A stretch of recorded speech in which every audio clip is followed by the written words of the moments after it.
The first shrine of what we call Christianity would be the Cenacle,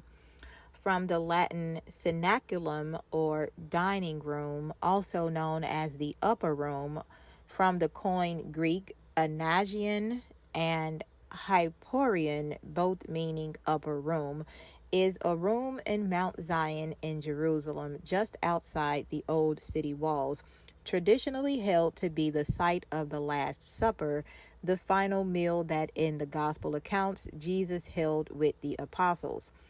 According to the Christian Bible, the cenacle was a place in which the apostles continued to gather after the Last Supper, and it was also the site where the Holy Spirit alighted upon the 12 apostles on Pentecost, Matthias having been numbered with the 11 apostles to replace Judas in Acts chapter 1:25. The site is administered by the Israeli authorities and is part of a building holding what is known as David's tomb on its ground floor. Etymology.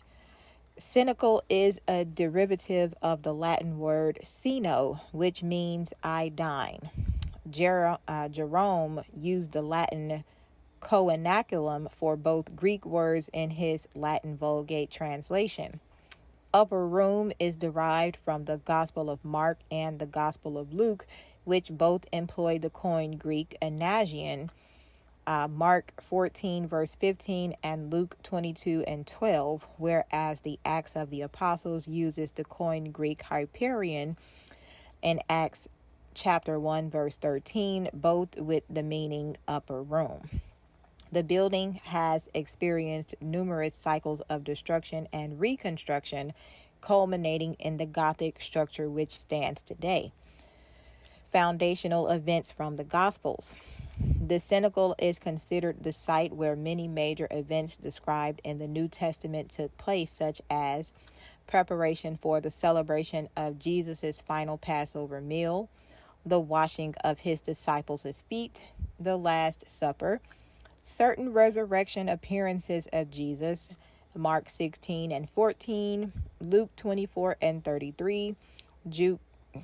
John 20 verse 19. The gathering of the disciples after the ascension of Jesus, Acts chapter 1 verse 13, the election of Saint Matthias or Matthew as apostle,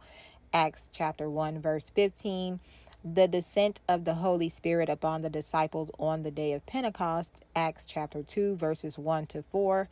As a result, Peter and the other apostles went out, converting